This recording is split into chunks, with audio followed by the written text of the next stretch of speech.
Judiciary. So judiciary అంటే supreme court, high court అవి వస్తాయి. అండ్ చిన్న చిన్న tribunals, subordinate courts, district courts అవి వస్తాయి. So government of India act 1935 నుంచి we adopted single system of courts. అంటే అంటే ఒకటే సిస్టమ్, ఇంటిగ్రేటెడ్ సిస్టమ్ అంటారు మనది. సుప్రీంకోర్టు, దాని కింద హైకోర్టు, దాని కింద డిస్ట్రిక్ట్ కోర్ట్, దాని కింద సబార్డినేట్ కోర్ట్స్. సో ఇవన్నీ ఒక ఇంటిగ్రేటెడ్ సిస్టమ్. అదే మనం యూఎస్కి వెళ్తే ఫెడరల్ కోర్ట్ ఉంటుంది. దీనికి సంబంధం లేకుండా ఏ స్టేట్కి ఆ కోర్ట్స్ ఉంటాయి. సో అక్కడ ఇండిపెండెంట్ జుడిషియరీ ఉంటుంది, మన ఇంటిగ్రేటెడ్ అండ్ ఇండిపెండెంట్ ఉంటుంది. సో ఇక్కడ సింగిల్ సిస్టమ్ ఆఫ్ కోర్ట్స్ ఉంటుంది. అండ్ సుప్రీంకోర్టు ఎప్పుడు వచ్చిందంటే 26 + 2 Jan 1950, అంటే 28 Jan 1950 రోజు వచ్చింది. And succeeding the federal court. ఇంతకుముందు ఫెడరల్ కోర్ట్ ఉంటే దాని ప్లేస్లో మనకి సుప్రీంకోర్ట్ ఆఫ్ ఇండియా అనేది వచ్చింది. ఓకే. అండ్ ఆర్టికల్ 124 ప్రకారం there shall be supreme court. So supreme court ఎట్లా వచ్చింది మనకి? From our constitution. సో మన కాన్స్టిట్యూషన్ నుంచి మనకు సుప్రీంకోర్టు వచ్చింది. గవర్నమెంట్ ఆఫ్ ఇండియా యాక్ట్ ద్వారా కానీ వేరే యాక్ట్ ద్వారా కానీ రాలేదు. So government of India act ద్వారా ఏమొచ్చింది? సింగిల్ సిస్టమ్ ఆఫ్ కోర్ట్స్ అనేది వచ్చింది. సో అంటే ఇట్లా ఇప్పుడు మన ఐర్లాండ్ నుంచి రష్యా నుంచి ఏదైతే తీసుకున్నామో అట్లా గవర్నమెంట్ ఆఫ్ ఇండియా యాక్ట్ నుంచి we adopted single system of courts. అంతే తప్ప మనకి సుప్రీం కోర్ట్ అనేది ద ఇనిషియల్ ఎస్టాబ్లిషన్ వాస్, దాని power it derives from the constitution, article number 124. So 124 says there shall be a Supreme Court. Okay, and articles 124 నుంచి 147 వరకు will be saying about supreme court organization, independence, jurisdiction and powers. So ఇవన్నిటిని కట్టేలు చేయాలన్నా, so regulate చేయాలన్నా the power is with parliament. So supreme court సంబంధించి ఏదైనా organisation సంబంధించింది కానీ, ఇండిపెండెన్స్, జ్యూరిస్డిక్షన్, పవర్ సంబంధించి ఏవైనా రెగ్యులేట్ చేయాలంటే the power is with the parliament, not with president or not with anybody. So next composition. So composition initially 1+7 ఉండే, అంటే 8 members ఉండే ఇనిషియల్లీ. అది పెంచుకుంటూ నౌ 34 వచ్చిండ్రు. Okay. So appointment article number 124 by warrant and seal. అంటే president చేయి కింద sign పెట్టి ఇస్తాడు. సో సుప్రీంకోర్టు సిజేఐని ఎవరు అపాయింట్ చేస్తారంటే ప్రెసిడెంట్ అపాయింట్ చేస్తాడు. ఇక్కడ ప్రెసిడెంట్ అంటే ఏంటిది? ఇక్కడ క్యాబినెట్ అని రాసిన ప్రతిసారి గుర్తుపెట్టుకోవాలి. సో ప్రెసిడెంట్ అంటే ఆయన విత్ ఆయన మనం ఓన్లీ ప్రెసిడెంట్ అంటున్నామంటే it doesn't mean only president అంటే president with COM. Okay. And president జనరల్గా సిఓఎం అంటారు, క్యాబినెట్ ఉంటుంది జనరల్గా ఇప్పుడు ప్రాక్టికల్గా. అండ్ ఎక్కడైతే మనకి సాటిస్ఫాక్షన్ ఆఫ్ ద ప్రెసిడెంట్ అని ఉంటుందో కాన్స్టిట్యూషన్లో, it means satisfaction of the president plus council of ministers, కానీ ప్రాక్టికల్గా క్యాబినెట్ ఉంటుంది. ఓకే. అండ్ ఇప్పుడు సిజేఐని అపాయింట్ చేయాలి. అపాయింట్ చేసేటప్పుడు ప్రెసిడెంట్ కావాలంటే if he deems necessary judges of హైకోర్టుని, సుప్రీంకోర్టుని వాళ్ళు కన్సల్ట్ అవుతారు. బట్ దట్స్ నాట్ ఖచ్చితంగా. సో ప్లస్ మనం కావచ్చు, కాకపోవచ్చు, that's up to him. So ఇక్కడ జనరల్గా క్యాబినెట్, ప్రెసిడెంట్ కలిసి డిసిజన్ తీసుకుంటారు. సో ఒక్కసారి CJI, chief justice of India appoint అయిన తర్వాత ఇంకా ఈయన ఇట్లా సొంతంగా తీసుకోవడానికి లేదు ఛాన్స్. సో ఆయన ఖచ్చితంగా చీఫ్ జస్టిస్ ఆఫ్ ఇండియాని కన్సల్ట్ కావాలి. సో ఈ కన్సల్టేషన్కి సంబంధించి 3 కేసెస్ నడిచినాయి సుప్రీంకోర్టులో. సో అందులో first judges case, second judges case, third judges case. So first judges case ఏం చెప్తుంది? ఇప్పుడు ఇక్కడ ప్రెసిడెంట్ సిజేఐని ఇప్పుడు కన్సల్ట్ కావాలంటాడు. సో ఇక్కడ రామ్ అనే ఒక వ్యక్తి ఉన్నారు. సో సిజేఐ ఏం చెప్పాడు ప్రెసిడెంట్కి? సో రామ్ని జడ్జిలాగా అపాయింట్ చేయండి అన్నాడు. సో ఇప్పుడు ఇది ఖచ్చితంగా ప్రెసిడెంట్ అపాయింట్ చేయాలా వద్దా అనే దాని మీద cases. So first judges case ఏం చెప్తుంది అంటే consultation is not equals to concurrence అని చెప్తుంది. అంటే కన్సల్ట్ అయినంత మాత్రాన దానికి ఆ డిసిషన్ బైండింగ్ కాదు అని చెప్తుంది. సో ఇక్కడ రామ్ని పెట్టాల్సిన అవసరం లేదు అని ఫస్ట్ జడ్జెస్ కేసు చెప్తుంది. So consultation is not equal to concurrence. So second judges case ఏం చెప్తుంది? కన్సల్టేషన్ ఈక్వల్స్ టు కంకరెన్స్ అని చెప్తుంది. అంటే ఖచ్చితంగా ఇప్పుడు ఈయన రామ్ని పెట్టమన్నాడు కదా, సో ప్రెసిడెంట్ రామ్ని పెట్టాలి. సో అది సెకండ్ జడ్జెస్ కేసు చెప్తుంది. అంటే consultation is equals to concurrence అని చెప్తుంది. Okay. Of chief justice of India.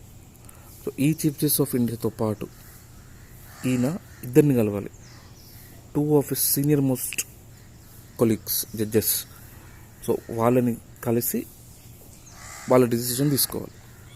So నేను ఇట్లా ఈ రామ్ని పెడదాం అనుకుంటున్నా, టూ సీనియర్ మోస్ట్ ఉంటారు, ఒకరు 60 ఏజ్, ఒకరు 60 ఏజ్, ఒకరు 64 ఏజ్ అనుకుందాం.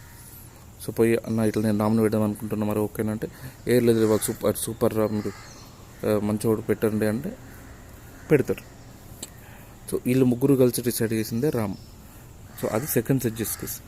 సో థర్డ్ జడ్జెస్ కేసు ఏం చెప్తుంది, సో ఇది ఇద్దరు లేదు ముగ్గురు లేదు, ఇదంతా గుర్తుపెట్టుకోవాల్సిన అవసరం లేదు. ఎన్జేఏసీ అని ఒకటి ఫామ్ చేస్తుంది, national judicial appointments commission. So CJI పోయి ఆయన కలవాలి. సో ఈ జ్యుడిషియల్ కమిషన్లో 4 మెంబర్స్ ఉంటారు. సో వీళ్ళు ఈ సిజేఐ అండ్ ఎన్జేఏసీ వీళ్ళు తీసుకున్న దాన్ని బట్టి ప్రెసిడెంట్ ఇప్పుడు వీళ్ళు రామ్ పెట్టమంటే పెడతారు. సో రామ్ వద్దు అంటే వద్దు. సో అది third judges case. So first judges ఏం చెప్పింది, అవసరం లేదు సిజేఐ మాట వినకు అని చెప్పింది. సెకండ్ జడ్జెస్ కేసు ఏం చెప్పింది, సిజేఐ మాట విను, కానీ సిజేఐతో పాటు ఇద్దరు సీనియర్ మోస్ట్ జడ్జెస్ సిజేఐకి అడ్వైజ్ ఇస్తారని చెప్పింది. థర్డ్ జడ్జెస్ కేసు ఏం చెప్పింది, సిజేఐ 2 జడ్జెస్ కాదు, ఒక 4 మెంబర్స్తో ఒక జ్యుడిషియల్ అపాయింట్మెంట్ కమిషన్నే పెడదామని చెప్పింది. ఆ తర్వాత 99th కాన్స్టిట్యూషన్ అమెండ్మెంట్ యాక్ట్ ఏం చేస్తుంది, ఈ జేఏసీని రద్దు చేస్తుంది. సో ఇప్పుడు మనకి జేఏసీ అనేది లేదు. ఆ తర్వాత ఇంకొక అమెండ్మెంట్ వస్తుంది, అది జేఏసీని 99th రెండింటిని రద్దు చేస్తుంది.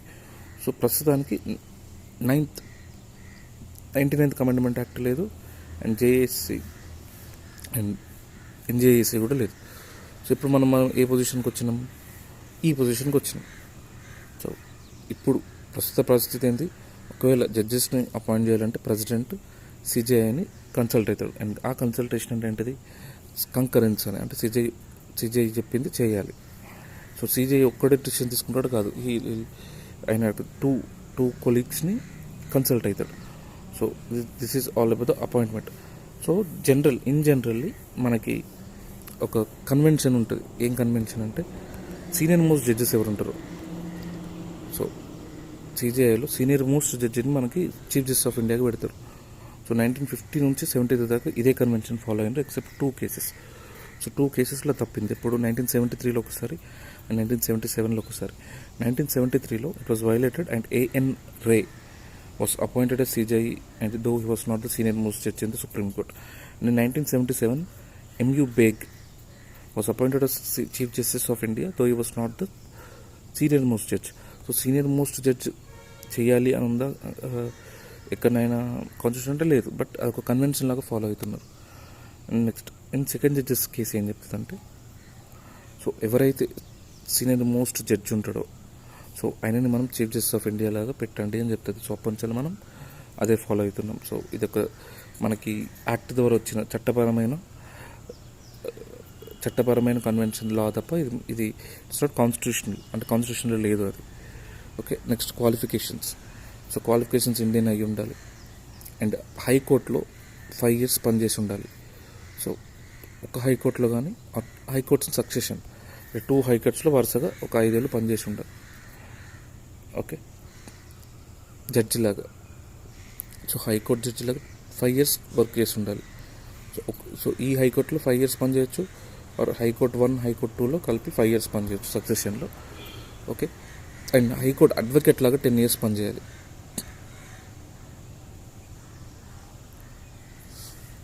అండ్ ఒక డిస్టింగ్విష్డ్ వెరీ వెరీ ఇంపార్టెంట్ ఇది.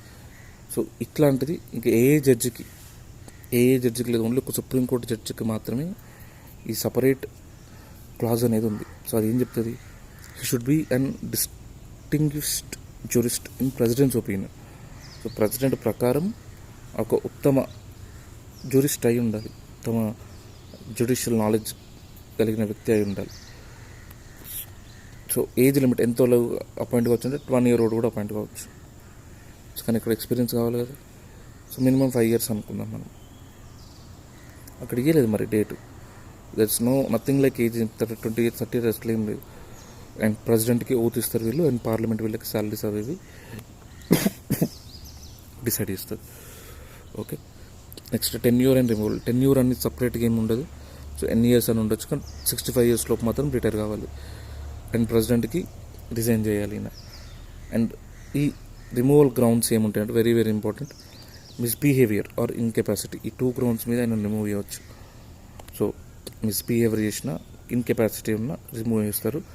And it removed by special majority, అంటే 2/3 of the present and voting, 2/3 present and voting special majority మీద రిమూవ్ చేస్తారు. ఓకే. అండ్ ఇప్పటిదాకా ఏ జడ్జిని కూడా ఇంపీచ్ అనేది చేయలేదు మన ఇండియన్ కోర్ట్స్లో. సో ఒక్కసారి వి రామస్వామి అనే టైం మీద ఇంపీచ్మెంట్ ట్రై చేశారు, బట్ అది వర్కౌట్ కాలేదు. సో ఇంపీచ్మెంట్ చేయాలంటే ఫస్ట్ జడ్జ్ ఎంక్వైరీ యాక్ట్ ప్రకారం, సో 1970లో వస్తుంది ఇది, 100 మెంబర్స్ కానీ 50 మెంబర్స్ కానీ సైన్ చేయాలి. సేమ్ లోక్సభలో అయినా రాజ్యసభలో అయినా, లోక్సభలో అయితే 100 మెంబర్స్, రాజ్యసభలో అయితే 50 మెంబర్స్. సో ఒకవేళ సైన్ చేసిన తర్వాత స్పీకర్ ఓకే అంటాడు ఆర్ నో అంటాడు, ఆయన ఇష్టం. సో స్పీకర్ ఒకవేళ ఓకే అంటే 3 మెంబర్ కమిటీ పెడతాడు. సో 3 మెంబర్ కమిటీ, ఆ కమిటీలో ఎవరు ఉంటారు? సుప్రీంకోర్టు జడ్జి కానీ, చీఫ్ జస్టిస్ కానీ, అంటే హైకోర్టు చీఫ్ జస్టిస్, ఏ హైకోర్టు అయినా, అండ్ ఒక డిస్టింగ్విష్డ్ జ్యూరిస్ట్ ఉంటారు. సో ఈ ముగ్గురు కలిసి ఈయన మిస్బిహేవియర్, ఇన్కెపాసిటీని టెస్ట్ చేస్తారు. ఒకవేళ ఈయన ప్రూవ్డ్ మిస్బిహేవియర్ కానీ ఇన్కెపాసిటీ అని తేలితే అప్పుడు ఈ మోషన్ అనేది ఫార్వర్డ్ అవుతుంది. ఫార్వర్డ్ అయ్యి ఒకవేళ లోక్సభలో కానీ రాజ్యసభలో కానీ 2/3 of the members present and voting, వాళ్ళు 2/3 ఉంటే దానిని ఇంకా ప్రెసిడెంట్ రిమూవ్ చేస్తాడు. ఓకే. సో సపోజ్ ఇప్పుడు ప్రెసిడెంట్ రిమూవ్ చేసిండు ఒకరిని, ఇదంతా వ్యాకెంట్ అయిపోయింది. సో యాక్టింగ్ ప్రెసిడెంట్ లాగా ఒకరు ఉండాలి, యాక్టింగ్ చీఫ్ జస్టిస్ లాగా ఒకరు ఉండాలి. ఆయన ఎవరు అపాయింట్ చేస్తారు? ఆయనను కూడా ప్రెసిడెంట్ అపాయింట్ చేస్తారు. President appoints acting chief justice of India. So ప్రెసిడెంటే అపాయింట్ చేస్తారు. అండ్ యాడ్ హాక్ జడ్జెస్ అని ఉంటారు. సో ఇక్కడ చీఫ్ జస్టిస్ లేడు కాబట్టి ప్రెసిడెంట్ వచ్చిండు. సో ఇట్లాంటి చిన్న వాటికి ఒకళ్ళు చీఫ్ జస్టిస్ ఉంటే ప్రెసిడెంట్ రాడు. So acting chief justice of India అంటే చీఫ్ జస్టిస్ లేడు అన్నట్టు. సో అందుకు ప్రెసిడెంట్ వచ్చింది. ఇప్పుడు నీకు యాడ్ హాక్ జడ్జ్ అంటే ఏంటి? Temporary judge. సో నీకు ఒక కేసు తీసుకుంటున్నావు, అక్కడ నీకు కరెక్ట్ కోరం లేదు, నీకు 5 మెంబర్స్, సపోజ్ కాన్స్టిట్యూషనల్ కేసు తీసుకుంటున్నావు, నీకు 5 మెంబర్స్ ఉండాలి, బట్ నీకు 4 మెంబర్సే ఉన్నారు. సో అట్లాంటప్పుడు ఏం చేస్తావు? యాడ్ హాక్ జడ్జి పెట్టుకుంటావు. సో దీనికోసం ప్రెసిడెంట్ దిగిరాడు కదా. సో అక్కడనే కోర్టులో ఎవరైతే చీఫ్ జస్టిస్ ఆఫ్ ఇండియా ఉంటాడో he'll appoint the ad hoc judges in case of lack of quorum with previous assent of the president. So ఇప్పుడు ఈ యాడ్ హాక్ జడ్జిని ఎక్కడ తెచ్చుకోవాలి? ఆబ్వియస్లీ హైకోర్టు నుంచి తెచ్చుకోవాలి. సో ఈయన ఏం చేస్తారంటే chief justice of India first president permission తీసుకుంటాడు. సో ఇట్లా ప్రెసిడెంట్ దగ్గర బ్రో ఇట్లా నాకు మంది తక్కువైనా ఒకరిని యాడ్ చేసుకుంటా అంటే సరే చేసుకుంటాడు. నెక్స్ట్ హైకోర్టు దగ్గర ఇట్లా బ్రో నాకు మీ కోర్టు నుంచి ఒకటి కావాలి, నాకు ఇట్లా సో కోరం లేదు, నేను యాడ్ హాక్ జడ్జిలో అపాయింట్ చేసుకుంటుంటే ఓకే చేసుకోమంటాడు. సో జనరల్గా ఎవరు ఆబ్జెక్ట్ ఎవరు చేయరు. సో ఇద్దరు పర్మిషన్ తీసుకున్న తర్వాత అప్పుడు ఈయన యాడ్ హాక్ జడ్జెస్ని అపాయింట్ చేస్తాడు. ఇంకొక వన్ కూడా ఉంటుంది, రిటైర్డ్ జడ్జెస్. సో సపోజ్ 65 కంటే తక్కువ ఏజ్ ఉన్న రిటైర్డ్ జడ్జెస్ ఎవరైనా ఉంటే, సో బాగా తెలియగలడు ఉండి అసలు ఆయన అవసరం మాకు ఖచ్చితంగా ఉంది అంటే చీఫ్ జస్టిస్ ఆఫ్ ఇండియాపై రిక్వెస్ట్ చేయొచ్చు. ఇట్లా బ్రో ఒకసారి వస్తావా, మాకు ఇట్లా ప్రాబ్లం ఉందంటే ఈయన రిటైర్డ్ జడ్జి ఈయన రావచ్చు. ఓకే. సేమ్ మళ్ళీ ప్రెసిడెంట్ ఆలోచిస్తాడు, సేమ్ ఎట్లయితే జడ్జికి ఎట్లా ఉంటుంది సేమ్ అట్లనే ఉంటుంది. అండ్ ఇది ఖచ్చితంగా ఒకవేళ వేరే సపోజ్ రిటైర్డ్ జడ్జి ఇప్పుడు సినిమాల్లో రిటైర్మెంట్ తీసుకుని మళ్ళీ బ్యాక్ వస్తారు, అట్లా రావచ్చు అంటే కాదు. That's not possible. It is possible only when chief justice of India request you. So ఇప్పుడు నేను రిటైర్మెంట్ తీసుకుని మళ్ళీ రిటైర్మెంట్ వాపస్ తీసుకుంటా అంటే ఉంటుంది. సో ఖచ్చితంగా చీఫ్ జస్టిస్ ఆఫ్ ఇండియా అంటే నేను రిక్వెస్ట్ చేస్తే అప్పుడు నువ్వు రావచ్చు, అంతే తప్ప ఇంకా వేరే దీనికి లేదు. అండ్ సుప్రీంకోర్టు న్యూ సీట్, కొత్త సీట్ ఎక్కడ ఉంటుంది సుప్రీంకోర్టు అంటే, సో మన కాన్స్టిట్యూషన్ ప్రకారం సుప్రీంకోర్టు సీట్ ఢిల్లీలో ఉండాలి. సో సపోజ్ నీకు ఇంకా కొత్త సీట్ కావాలి అంటే, నీకు ఇంకా వేరే దగ్గర సీట్ కావాలి అంటే అది ఎవరు డిసైడ్ చేస్తారంటే అదొక చీఫ్ జస్టిస్ ఆఫ్ ఇండియా కూడా డిస్క్రిషనరీ పవర్. సో ఆయన ఇష్టం, ఆయన వాళ్ళ ఇంట్లో కూడా పెట్టుకోవచ్చు కోర్టు. సో ఎక్కడైనా పెట్టుకోవచ్చు. సో ప్రెసిడెంట్ ఇష్టం, ఒకవేళ కన్సల్ట్ కావాలి అనిపిస్తే కన్సల్ట్ అవుతారు, వద్దు అనిపిస్తే కాదు. సో సుప్రీంకోర్టు న్యూ సీట్ సంబంధించి మొత్తం chief justice of India discretionary power. ఇది very very important. Chief justice of ఇండియాకు అతి తక్కువ డిస్క్రిషనరీ పవర్స్లో ఇది ఒకటి. To decide where should be the new seat. New seat అంటే కొత్త సుప్రీంకోర్టు ఇంకా కొత్తగా బెంచ్ ఎక్కడ ఉండదు, కొత్త సీట్ ఎక్కడ ఉండొచ్చు అని. So supreme court processor, so supreme court వాటికి సంబంధించిన రూల్స్, వాటికి సంబంధించిన ప్రాసెస్ సంబంధించినవి అవన్నీ సుప్రీంకోర్టే చేసుకుంటుంది. So supreme court makes rules for practice. So ఈ పదం గుర్తుండాలి. సో ఎందుకంటే ఇంకోటి కూడా ఉంటుంది, మనకు పార్లమెంట్ చేస్తుంది. అదేం చేస్తుంది parliament?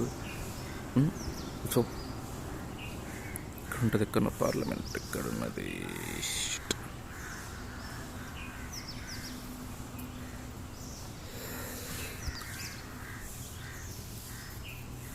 So organization, independence, jurisdiction, powers is authorized to parliament is authorized to regulate them. Organization, independence, jurisdiction, powers. So ఇక్కడ ఏం చెప్తుంది, ఇక్కడ ఇది చాలా చిన్నది కంపారిటివ్లీ. సో ఇదేంటి ప్రాక్టీస్ అండ్ ప్రాసెస్కి సంబంధించి ఎట్లా ప్రాక్టీస్ చేయాలి, మేము మా ప్రాసెస్ ఎట్లా ఉండాలి, అవి అవి చిన్న చిన్న రూల్స్ పెట్టుకుంటాయి, అంటే ఇన్బిల్ట్ రూల్స్ లోపల, హౌస్ లోపల. అండ్ కొన్ని కేసెస్కి కోరం అనేది 5 జడ్జెస్ ఉండాలి. అవి ఎట్లాంటి కేసెస్ అంటే ఏమైనా కాన్స్టిట్యూషనల్ కేసెస్ ఉన్నా, సో ఇంత కాన్స్టిట్యూషనల్ కేసు ఉంటే దానికి ఖచ్చితంగా 5 జడ్జెస్ ఉండాలి. అండ్ కొన్ని ప్రెసిడెంట్ రిఫర్ చేస్తారు కేసులు సుప్రీంకోర్టుకి. సో అట్లాంటి వాటికి కూడా ప్రెసిడెంట్ రిఫర్ చేసిన కేసెస్ కూడా 5 జడ్జెస్ మినిమం ఉండాలి. సో మిగతా వాటికి సింగిల్ జడ్జి కూడా ఉన్నా సరిపోతుంది, ఆర్ డివిజనల్ బెంచ్ ఉంటాయి లోపల, అట్లా డిఫరెంట్ ఉంటాయి. So independent of the supreme court independent ఎట్లా కాపాడుతున్నాం మనం, ఆర్ మన కాన్స్టిట్యూషన్ సుప్రీంకోర్టు ఇండిపెండెన్స్ని ఎట్లా కాపాడుతుంది. సో సుప్రీంకోర్టు మనకు తెలిసి it is the federal court. So it is a court for both centre and states. Okay, and it is the highest court of appeal. సుప్రీంకోర్టుని మించిన కోర్టు లేదు. So is president court of appeal కాదు. So president death sentence pardon చేస్తారు తప్ప is not the highest court of appeal. So ఆయన అప్పుడు pardon చేసినప్పుడు he doesn't behave like a court. So highest court of appeal ఏంటి మనకి supreme court. And మన fundamental రైట్స్ని గ్యారంటీకి ఇచ్చేది, దానికి ఒక గార్డియన్ లాగా చేసేది ఎవరు, same supreme court. So supreme court is a guarantee and Guardian and final interpreter of the constitution. So final interpreter అంటే ఏంటిది, ఏది దీంట్లో వాట్ డస్ ఇట్ మీన్ అని చెప్పేది final interpreter of the constitution. And supreme court members are not at the pleasure of the president. So president pleasure మీద ఉండరు వాళ్ళు, అంటే ఇంతనే ఉండాలని లేదు. 65 years వచ్చేదాకా వాళ్ళని తీసేసే ఛాన్సే లేదు. సో వాళ్ళు వాళ్ళు రిజైన్ చేయాలి, ఆర్ మన 65 ఏజ్ అనేది రావాలి, ఆర్ ఇంపీచ్మెంట్ చేయాలి on misbehaviour or incapacity impeach చేయాలి. అంతేగాని ఈరోజు ప్రెసిడెంట్ పిలిచి జడ్జి, సపోజ్ ఇప్పుడు మోదీకి అగెన్స్ట్ ఏదైనా జడ్జి చెప్తే మోడీ పోయి ప్రెసిడెంట్ అట్లా పీకరాదు. సో వాళ్ళకి ఆ 10 year ప్రొటెక్షన్ అనేది ఉంది. అండ్ వీళ్ళ ఎక్స్పెన్సెస్ కూడా కన్సాలిడేటెడ్ ఫండ్ మీద, అంటే వీళ్ళకి ఇయర్లో వద్దా అని ఓట్ అనేది ఉంటుంది. సో కన్సాలిడేటెడ్ ఫండ్ ప్రతి సంబంధం అవుతుందంటే అది those are not votable in the parliament. So అవి ఖచ్చితంగా చేయాలి, ఓటబుల్ కాదు, but you can discuss about them. And very very very important, suppose ఇప్పుడు సిఏ మీద ఇప్పుడు ప్రస్తుతం ఏది నడుస్తుంది, ఏదో ఒక బిల్లు నడుస్తుంది, యూసీసీ మీద ఒక బిల్లు నడుస్తుంది. సో ఓ యూసీసీ మీద సపోజ్ మోడీ ఒకటి అన్నాడు. సో దీనికి మన చీఫ్ జస్టిస్ ఆఫ్ ఇండియా కానీ ఇది రామ్ అనే జడ్జి ఉన్నాడు. సో రామ్ జడ్జి ఇది బాగాలేదు, యూసీసీ బాగాలేదు, ఇది వర్క్ చేయదు అన్నాడు. సో ఈయన ఇట్లా ఉన్నాడు కానీ ఇప్పుడు మోడీ కానీ ఏ మినిస్టర్ కానీ పోయి పార్లమెంట్లో మాట్లాడడానికి లేదు. No discussion on conduct of judges should be discussed in the parliament. So ఒకటే ఒక కేసు అప్పుడు డిస్కస్ చేయొచ్చు. ఎప్పుడైతే ఇంపీచ్మెంట్ జరుగుతుందో అప్పుడు ఆయన కండక్ట్ గురించి మనం మాట్లాడవచ్చు. సో ఆయన ఇట్లా బిహేవ్ చేస్తుండు, అట్లా బిహేవ్ చేస్తుండు అని ఆయన ఇంపీచ్మెంట్ గురించి మాట్లాడవచ్చు తప్ప ఇంకా వేరే కేసెస్లో there is no chance. And ఇంకొకటి, there is a ban on practice of retirement. ఇంతకుముందు మాట్లాడుకున్నాం. So once you are retired ఇంకా నువ్వు ఏం చేయడానికి ఛాన్స్ లేదు. ఇటువంటి కోర్టులో కానీ, హైకోర్టులో కానీ, సబార్డినేట్ల కోర్టులో నువ్వు చేయడానికి లేదు. ఓన్లీ ఒక ఎక్సెప్షన్ ఉంటుంది, ఎప్పుడైతే చీఫ్ జస్టిస్ ఆఫ్ ఇండియా పిలుస్తాడో. So chief justice of India ఎప్పుడైతే పిలుస్తాడో అప్పుడు మాత్రం పోవచ్చు. సో దీనివల్ల ఏమవుతుందంటే, సో నువ్వు మాకు ఫేవర్ చేయి, నువ్వు రిటైర్ అయిపోయిన తర్వాత నేను ఈ పోస్ట్లో పెడతాం, నేను అక్కడ పెడతాం, నేను ఇక్కడ పెడతాం, నేను సపోజ్ హైకోర్టు జడ్జి ఉన్నాడు, నేను చీఫ్ జస్టిస్ చేస్తాను, అట్లాంటి ఫేక్ ప్రామిసెస్ చేయడానికి ఛాన్స్ ఉంటుంది. So next, power to punish for its contempt. So ఏ వ్యక్తినైనా ప్రపంచంలో తిడితే సుప్రీంకోర్టుని కానీ, ఎనీ కోర్టు, సబార్డినేట్ కోర్ట్స్ని కానీ, ఇనిషియల్ సుప్రీంకోర్టుకు ఉండే, కానీ ఇప్పుడు మాత్రం ప్రతి కోర్టుకు ఉంది అది. సో ఏ కోర్టు అయినా కంటెంప్ట్కి పనిష్ చేయొచ్చు. సో ఎగ్జాక్ట్ పబ్లికేషన్ దీని పరిధిలోకి రాదు. సపోజ్ కోర్ట్ జడ్జిమెంట్ని పేపర్లో ఇస్తారు, రాదు. సో ఫెయిర్ క్రిటిసిజం చేయొచ్చు, ఇన్నోసెంట్ చేయొచ్చు, కానీ తిట్టరాదు. సో తిట్టడం, డిగ్రేడింగ్గా మాట్లాడడం, సవ్వి ఉండదు. అండ్ సుప్రీంకోర్టుకి వాళ్ళ స్టాఫ్ని వాళ్ళు అపాయింట్ చేసుకునే ఫ్రీడమ్ ఉంది. అంటే వాళ్ళ స్టాఫ్ని వాళ్ళు అపాయింట్ చేసుకోవచ్చు ఎవరైనా. ఇప్పుడు ఊడ్సేటోళ్ళు కానీ చిన్న చిన్న స్టాఫ్ ఉంటారు, చిన్న చిన్న కోర్ట్స్, చిన్న చిన్న అడ్వకేట్స్, ఎవరైనా ఆ సుప్రీంకోర్టులో పనిచేసే వాళ్ళను వాళ్ళే అపాయింట్ చేసుకుంటారు. Okay. And very very important, suppose ఇదంతా జ్యూరిస్డిక్షన్ అనుకుందాం, 100 జ్యూరిస్డిక్షన్స్ ఉంటాయి, లీగల్గా అని అదని ఇదని ఒరిజినల్ అని ఎక్స్క్లూజివ్ అని. సో దీన్ని కావాలంటే ఇంత చేయొచ్చు, పెంచవచ్చు, కానీ దీన్ని ఇంకా తగ్గించడానికి లేదు. సో జ్యూరిస్డిక్షన్ని మనం తగ్గించలేము. ఇప్పుడు ఒరిజినల్ జ్యూరిస్డిక్షన్ కొన్ని ఉంటాయి, దాన్ని కావాలంటే పెంచు. ఏ జ్యూరిస్డిక్షన్ పెంచవచ్చు, కానీ తగ్గించడానికి ఛాన్స్ లేదు. Okay. And separation of judiciary from executive. So ఎగ్జిక్యూటివ్కి జ్యుడిషియరీకి సపరేషన్ ఉండాలి. సో ఇది మనకి క్లియర్గా క్రిమినల్ ప్రొసీజర్ కోడ్ 1973లో క్లియర్గా చెప్తుంది, CPC code. So CPC code 1973లో క్లియర్గా చెప్తుంది separation of judiciary from executive. So next jurisdiction. So దీని పరిధిలోకి ఏవేవి వస్తాయి, దీని రిట్స్ అంటే ఏంటి, దీని ఇంకా డిఫరెంట్ ఉంటాయి, అవన్నీ ఏంటి చూద్దాం. So first original jurisdiction. So original jurisdiction అంటే ఏంటిది, ఫస్ట్ ఇక్కడికి రావచ్చు నువ్వు. సో ఫస్ట్ డైరెక్ట్ సుప్రీంకోర్టుని కన్సల్ట్ చేయొచ్చు. సో దాన్ని ఒరిజినల్ జ్యూరిస్డిక్షన్ అంటాం. So any dispute between centre and states, so సెంటర్కి స్టేట్స్కి, సో సెంటర్ వర్సెస్ స్టేట్స్ వెళ్ళన్నీ దీని కిందికి వస్తాయి. ఆర్ ఇప్పుడు మోడీ అండ్ తెలంగాణ ఒక తరపున, తమిళనాడు ఒక తరపున, ఆర్ తమిళనాడు కర్ణాటక ఒక తరపున. సో ఇట్లాంటి కేసెస్ కూడా ఒరిజినల్ జ్యూరిస్డిక్షన్ కిందకి వస్తాయి. అండ్ సెంటర్ ప్లస్ స్టేట్ ఒక సైడ్, అండ్ 1+ స్టేట్స్, 1 కానీ 1+ కానీ ఎన్న స్టేట్స్ ఒక సైడ్. సో ఇవన్నీ ఒరిజినల్ జ్యూరిస్డిక్షన్కి వస్తాయి. And state versus state, suppose ఇండియాకి, సపోజ్ తమిళనాడుకి కేరళకి ఏదైనా లొల్లు అవుతాయి, సో అది కూడా ఒరిజినల్ జ్యూరిస్డిక్షన్ కిందకి వస్తుంది. బట్ ఈ లొల్లులు doesn't consider interstate water dispute. So కొన్ని ఇంటర్స్టేట్ వాటర్ డిస్ప్యూట్స్ అయితే ఇది ఎక్స్క్లూజివ్ అండ్ ఒరిజినల్ కిందకి రాదు. ఓకే. అండ్ కమర్షియల్ డిస్ప్యూట్స్ కూడా ఈ పరిధిలోకి రావు, ఈ ఇంటర్స్టేట్స్ కూడా వాళ్ళ పరిధిలోకి రావు. నాకు వీడు 100 రూపాయలు ఇవ్వాలి, నాకు కేరళ 100 రూపాయలు ఇవ్వాలంటే నడవదు అట్లా. So next exclusive and original. So ఇక్కడ ఏవైతే మెన్షన్ చేసిందో this are exclusive also. Exclusive అంటే ఏంటిది, ఓన్లీ హియర్. ఇప్పుడు సింపుల్ నాలెడ్జ్, ఇప్పుడు సెంటర్ స్టేట్స్ ఏ హైకోర్టు తీసుకోవాలి, ఇప్పుడు గోవాకి అయితే గోవా హైకోర్టు, తమిళనాడుకి అయితే సరే ఒక కోర్టు అయితే అట్లా తీసుకుంటారు అనుకుందాం. 1+ స్టేట్స్ ఉంటాయి, ఇప్పుడు తమిళనాడు ఉంటుంది, కేరళ ఉంటుంది. ఈ రెండు కలిసి సెంటర్ అగెన్స్ట్గా పోరాడుతున్నాయి ఏదో సో ఇష్యూలు. ఇప్పుడు తమిళనాడు హైకోర్టు తీసుకోవాలా, కేరళ హైకోర్టు తీసుకోవాలి ఈ కేసుని, వీళ్ళ గొడవలు అయితే ఎట్లా. సో ఈ ఇష్యూస్ రావు. సపోజ్ స్టేట్ వర్సెస్ స్టేట్ ఉంది, తమిళనాడు వర్సెస్ తెలంగాణ ఉంది. సో ఇప్పుడు ఇది తెలంగాణ హైకోర్టు తీసుకోవాలి, తమిళనాడు హైకోర్టు తీసుకోవాలి.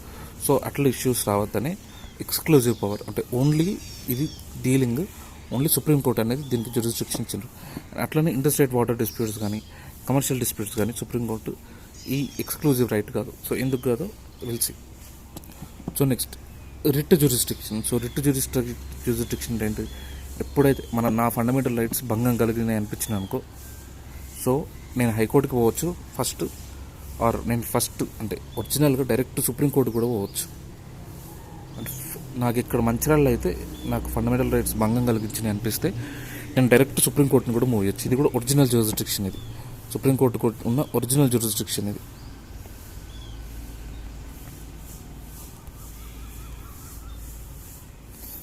ఓకే. Next appellate jurisdiction. అపిల్ అంటే సుప్రీంకోర్టుకి అపీల్స్ కూడా చేసుకోవచ్చు. సో ప్రీవియస్లీ మనకి బ్రిటిష్ ప్రైవీ కౌన్సిల్ అనేది హైయెస్ట్ కోర్ట్ ఆఫ్ అపీల్ లాగా ఉండేది.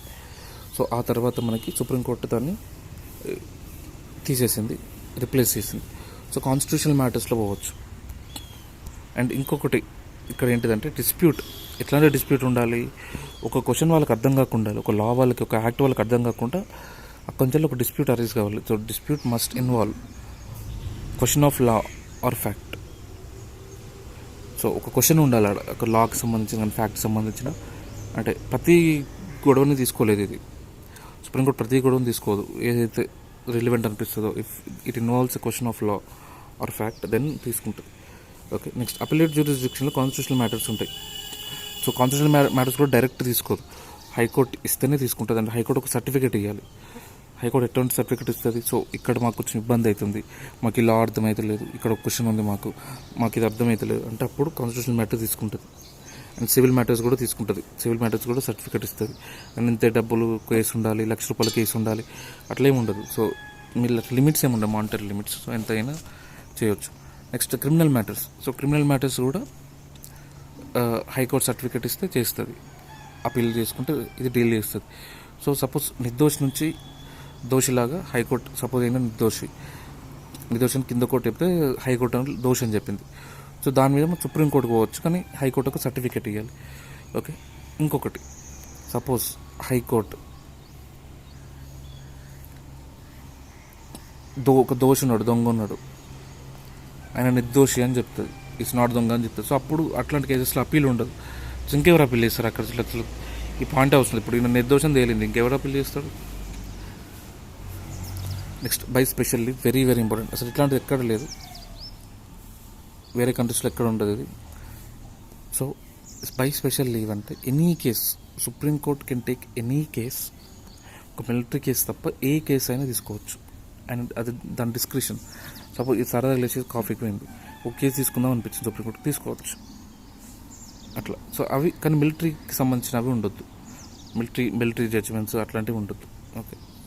So next advisory jurisdiction, very very important అంటారు ఆర్టికల్ 143. సో ప్రెసిడెంట్ 2 కేసెస్లో అడ్వైజ్ అడుగుతాడు. కేస్ 1 ఏంటిదంటే any question of law or fact of general public importance.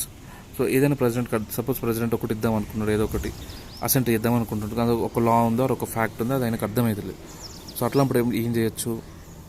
సుప్రీంకోర్టుని consult కావచ్చు అంటారు ఆర్టికల్ 143. సుప్రీంకోర్టు ఖచ్చితంగా ఈయనకి చెప్పాలంటే అవసరం లేదు, సుప్రీంకోర్టు ఇష్టం, ఫ్రీ ఉంటే చెప్తుంది, లేకుంటే లేదు, జనరల్గా చెప్తుంది, but it's not binding on supreme court. So ఈ క్వశ్చన్ ఆఫ్ లాకి కానీ ఫ్యాక్ట్ కానీ ఆన్సర్ చేయడం. ఆర్ ఇంకో సెకండ్ కేసు ఉంటుంది, సపోజ్ ఏమైనా డిస్ప్యూట్స్ అరైజ్ అవుతున్నాయి of pre constitutional treaties. So pre కాన్స్టిట్యూషన్లో చేసిన ట్రీటీస్ ద్వారా కొన్ని డిస్ప్యూట్స్ అరైజ్ అవుతున్నాయి. సో ప్రెసిడెంట్ పోయి అడుగుతారు, ఇట్లా నేను సో నార్వేతో ఇట్లా అనుకుంటున్నా, నేను ప్రీ కాన్స్టిట్యూషనల్ ట్రీటీ ఉంది, కానీ ఇప్పుడు వాళ్ళు అది లేదంటున్నారు, ఎట్లా అంటే అప్పుడు సుప్రీంకోర్టు ఖచ్చితంగా రెస్క్యూకి రావాలి. So it's binding on supreme court. So ఎప్పుడైతే ప్రీ కాన్స్టిట్యూషనల్ ట్రీటీస్కి సంబంధించిన డిస్ప్యూట్స్ అరైజ్ అవుతాయో, సో దాన్ని అడ్వైజ్ చేయడానికి ప్రెసిడెంట్కి ఖచ్చితంగా సుప్రీంకోర్టు రావాలి. అండ్ ఇది బైండింగ్ ఆన్ ద సుప్రీంకోర్టు, ఖచ్చితంగా రావాలి. ఓకే. నెక్స్ట్ సుప్రీంకోర్టు ఒక కోర్ట్ ఆఫ్ రికార్డ్ లాగా పనిచేస్తుంది. అంటే ఏంటిది? ప్రతి ఎవిడెన్స్ని, ప్రతి జడ్జిమెంట్ని రికార్డ్ చేస్తుంది for future evidence as legal references. So ఇప్పుడు 1973 కేశవానంద భారత్ కేసు మనం ఇప్పటికీ మాట్లాడుతున్నాం, ఎందుకంటే అది ఒక లీగల్ రెఫరెన్స్ అది మనకి. Okay. And it has the power to punish contempt of court. So civil case అయ్యొచ్చు కంటెంప్ట్ ఆఫ్ కోర్ట్కి, ఇంకా బూతులు తిడితే క్రిమినల్ కేసు కూడా వేసి 6 months జైల్లో ఇస్తారు. And supreme court is the final interpreter of the constitution. ఏం అర్థం కాకుండా లాస్ట్కి అర్థం చేయించేది సుప్రీంకోర్టే. నెక్స్ట్ కొన్ని ఒరిజినల్ పవర్స్ ఉంటాయి మనకి. సో ఆ ఒరిజినల్ పవర్స్ ఏంటి అంటే ఒరిజినల్ అండ్ ఎక్స్క్లూజివ్ పవర్. ఇంకోటి regarding president and vice president election disputes. So president election dispute వచ్చింది, or vice president election dispute వచ్చింది, అరే ఈయన కరెక్ట్ లేడు, ఈయన కరెక్ట్ లేదని. సో మనం ఓన్లీ సుప్రీంకోర్టుని మాత్రమే కన్సల్ట్ కాగలుగుతాం, ఎందుకంటే ప్రెసిడెంటే హెడ్, అందరికీ నామినల్ హెడ్. సో ఆయన కింద ఇంకా ఇప్పుడు ప్రెసిడెంట్ లొల్లి అయితే పార్లమెంట్ అయితే డీల్ చేయదు కదా. సో అదే ఎవరు డీల్ చేస్తారు? సుప్రీంకోర్టు డీల్ చేస్తుంది. అండ్ యూపీఎస్సీ చైర్ అండ్ మెంబర్స్కి, యూపీఎస్సీ చైర్ అండ్ యూపీఎస్సీ మెంబర్స్కి వాళ్ళ కండక్ట్ కానీ మిస్బిహేవియర్ మీద కానీ కంప్లైంట్స్ వస్తే సుప్రీంకోర్టు ఎంక్వైరీ చేస్తుంది. అండ్ సుప్రీంకోర్టు ఎంక్వైరీ చేసి వన్స్ ఒకవేళ సుప్రీంకోర్టు ఈ యూపీఎస్సీ చైర్మన్ కరెక్ట్ లేడు, ఈ యూపీఎస్సీ చైర్మన్ మిస్బిహేవియర్ అయిండు అని ఒకవేళ ప్రెసిడెంట్కి చెప్తే ప్రెసిడెంట్కి ఆ డిసిజన్ బైండింగ్. సో యూపీఎస్సీ ఖచ్చితంగా ఆయన రిమూవ్ చేయాలి. So once chief justice of supreme court ప్రెసిడెంట్కి చెప్తే, so is misbehaviour, proved misbehaviour కానీ ఆర్ ఇన్కెపాసిటీ కానీ ఉంటే ఆయన బౌండింగ్. అండ్ ఇంకొకటి, supreme court is not bound by its previous decisions. So supreme court వాటి డిసిషన్స్ అవి మార్చుకోవచ్చు అంటే మార్చుకోవచ్చు. సపోజ్ సుప్రీంకోర్టు ఎక్స్ అనే రూల్ తీసుకొస్తుంది, వెరీ వెరీ ఇంపార్టెంట్ అది ఎగ్జామ్ పర్స్పెక్టివ్లో. ఈ ఎక్స్ అనే రూల్ ప్రతిదీ ఫాలో అవ్వాలి. High court, district court, subordinate courts ప్రతిదీ ఫాలో అయితే, ఇండియా మొత్తం ఫాలో అవుతాయి. కానీ సుప్రీంకోర్టు ఈ ఎక్స్ కట్టుబడి ఉంటుందంటే ఉండదు. సో ఫాలో అవుతుంది కానీ ఎక్స్ కట్టుబడి ఉంటుంది అంటే ఉండదు. మార్చొచ్చు అంటే మార్చొచ్చు. సో అట్లా మారుస్తానే కదా ఇప్పుడు గోలకున్నది కేసులో ఒకటి చెప్తారు. అంతేందుకు ఇప్పుడు అమెండ్మెంట్సే ఎన్నో అమెండ్మెంట్స్ చేస్తారు, దాన్ని సుప్రీంకోర్టే చూసుకోవాలి. సో ప్రతిదీ ఇప్పుడు జ్యుడిషియల్ రివ్యూ అంటే ఏంటిది, ఒకదాన్ని మార్చడమే జ్యుడిషియల్ రివ్యూ. చెక్ చేసి అది లీగలా కాదా, అది కరెక్టా కాదా అని చెప్పేది judicial review. So there's no అసలు అమెండ్మెంట్ అనే టాపిక్ ఉంటుంది. There's no if it's bound by its own decision. Supreme court ఒక్కసారి అంతెందుకు మనకి ఇప్పుడు తెలంగాణలో కోర్టు కేసెస్ చూస్తాం. తెలంగాణలో కోర్టు కేసు ఇప్పుడు ఒక్కసారి ఒక జడ్జిమెంట్ వచ్చిన తర్వాత ఇప్పుడు ముల్కీ రూల్స్ ఆర్ వ్యాలిడ్ అని ఒక జడ్జిమెంట్ వస్తుంది. సో అప్పుడు ఇది ఇట్లనే వ్యాలిడ్ అయి ఉంటుంది. So it is like bound to stand on the decision. No, మళ్ళీ ఇన్వాలిడ్ అంటారు, మళ్ళీ వ్యాలిడ్ అంటారు. So it's not bound to its decisions, కట్టుబడి ఉంటుంది. సో మరి ముల్కీ రూల్స్ ఇన్వాలిడ్ అని మనం కట్టుబడి ఉంటాం, మనం జనాలు ఆర్ సబార్డినేట్స్ కట్టుబడి ఉంటే అవి ఉంటాయి, కట్టుబడి ఖచ్చితంగా ఉంటాయి. అన్లెస్ అండ్ అంటిల్ మళ్ళీ సుప్రీంకోర్టు వేరే రూల్ వచ్చేదాకా ఇవి కట్టుబడి ఉంటాయి, కానీ వేరే అయితే కట్టుబడి ఉండవు. Okay. And next, can take pending cases in high court or transfer from one high court to other. So ఏవైతే పెండింగ్ కేసెస్ ఉంటాయో హైకోర్టులో, సో అవి సుప్రీంకోర్టు డిస్పోజ్ చేయొచ్చు, ఆర్ ఒక హైకోర్టు నుంచి ఇంకొక హైకోర్టుకి ట్రాన్స్ఫర్ కూడా చేయొచ్చు. ఓకే. అండ్ ఇది ఇంకా అయిపోయింది. ఇంకా ఇవి అంత మిస్క టాపిక్స్ ఇవి. సో ఇంకేముంది, jurisdiction can be increased. Suppose ఒకవేళ యూనియన్ లిస్ట్లో ఉంది, ఏదైనా ఒక టాపిక్ ఉంది యూనియన్ లిస్ట్లో, డిఫెన్స్కి సంబంధించి ఉంది. సో దానికి సంబంధించి జ్యూరిస్డిక్షన్ ఇంక్రీజ్ చేయవచ్చు, కానీ డిక్రీజ్ చేయరాదు. ఒకవేళ ఇంక్రీజ్ చేయాలంటే ఎవరు చేస్తారు? పార్లమెంటే చేస్తుంది. సో సపోజ్ ఇంకొకటి ఉంది, అగ్రికల్చర్ ఉంది ఆర్ లిక్కర్ ఉంది. సో దానికి సంబంధించి సుప్రీంకోర్టు జ్యూరిస్డిక్షన్ ఇంక్రీజ్ చేద్దాం అనుకుంటున్నారు, కానీ ఇది ఎక్కడ ఉంది? స్టేట్ లిస్ట్లో ఉంది. సో అట్లాంటి ఏం చేస్తాయి అంటే స్టేట్ అండ్ సెంటర్ ఒక అగ్రిమెంట్ అయ్యి అప్పుడు ఇంక్రీజ్ చేస్తాయి. ఓకే. పార్లమెంట్ ఇక్కడ చేయదు, state and central and states ఇవి రెండు చేస్తాయి. సో ఇంకా అడ్వకేట్స్ ఎంత ఇంపార్టెంట్ కదా అడగారు. ఇవి జస్ట్ సీనియర్ అడ్వకేట్స్ అని ఉంటారు.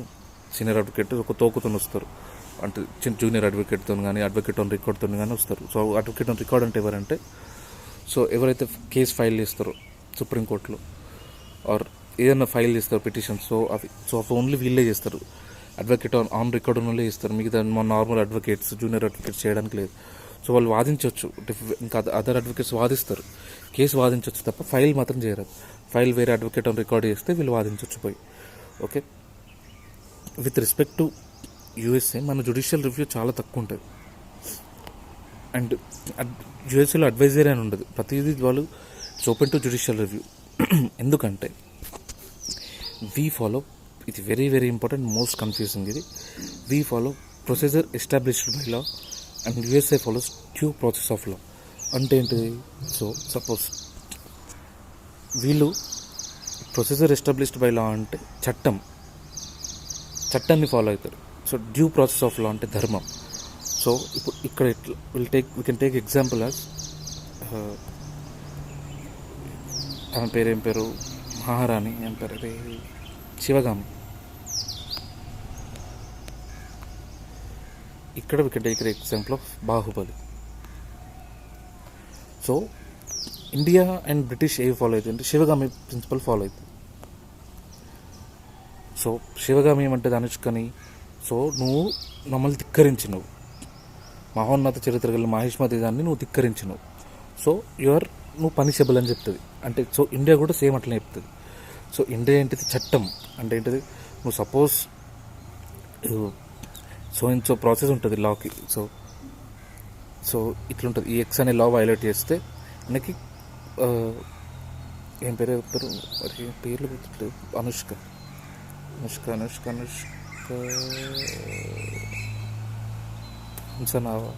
సరే అనుష్క దేవి ఏదో పేరు ఉంటుంది. సో ఇప్పుడు దేవసేన ఉంటుంది. So I will explain clearly. So ఇప్పుడు దేవసేన ఎక్స్ అనే తప్పు చేసింది. ఓకే. ఇప్పుడు శివగామ ఎట్లా చూస్తుంది, ఇండియా ఎట్లా చూస్తుంది అంటే దీంట్లో సెక్షన్స్ ఉంటాయి దాంట్లో.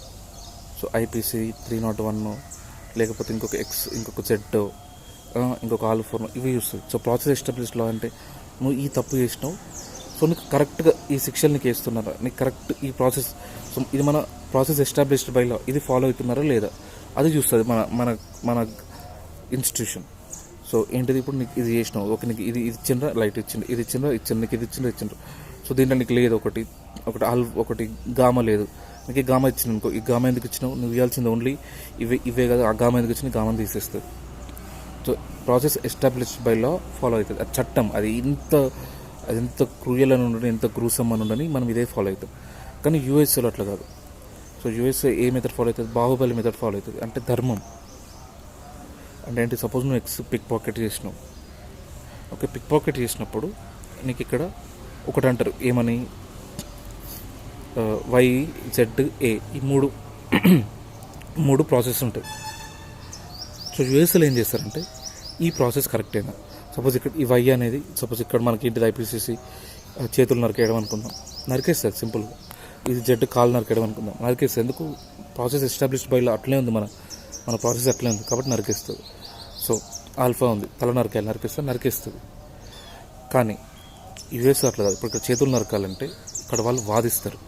సో ఎందుకు నరకాలి, ఈ లా ఆర్బిటరీ ఉంది, ఈ లా కరెక్ట్ కాదు అని వాళ్ళు వాదిస్తారు. సో నెక్స్ట్ ఈ లా ఇక్కడ అప్లై చేయొద్దు అంటే ప్రాసెస్ ఆఫ్ ద లా, వాళ్ళు ప్రాసెస్ ఆఫ్ ద లా కూడా పట్టించుకుంటారు. నెక్స్ట్ జడ్జి దగ్గరికి పోతారు, ఇక్కడ కాలు నరకాలి ఉంటుంది, కాలు ఎందుకు నరకాలి, చిన్న పెట్టి కేసేది కాలు నరకొద్దు, సో ఇట్లాంటివి మన కాన్స్టిట్యూషన్ ఉండొద్దు అని వాళ్ళు వాదిస్తారు. సో నెక్స్ట్ ఇంకొక దగ్గరికి పోతుంది, సో మెడ నరకాలని ఉంటుంది, సో వీళ్ళు కూడా మళ్ళీ వాదిస్తారు. సో ఏదైతే ఆర్బిటరీ ఉంటాయో అవి పెట్టని దాన్ని డ్యూ ప్రాసెస్ ఆఫ్ లా అంటారు. సో ఆర్బిటరీ ఉంటే వాళ్ళు అప్లై చేయరు. సో ఇక్కడ ఎంత ఆర్బిటరీ ఉన్నా ఒకళ్ళు అప్లై చేయాలంటే అప్లై చేస్తాం, దాన్ని ప్రొసీజర్ ఎస్టాబ్లిష్డ్ బై లా అంటాం. ఓకే, ఇది మనం బ్రిటన్ నుంచి తీసుకున్నాం.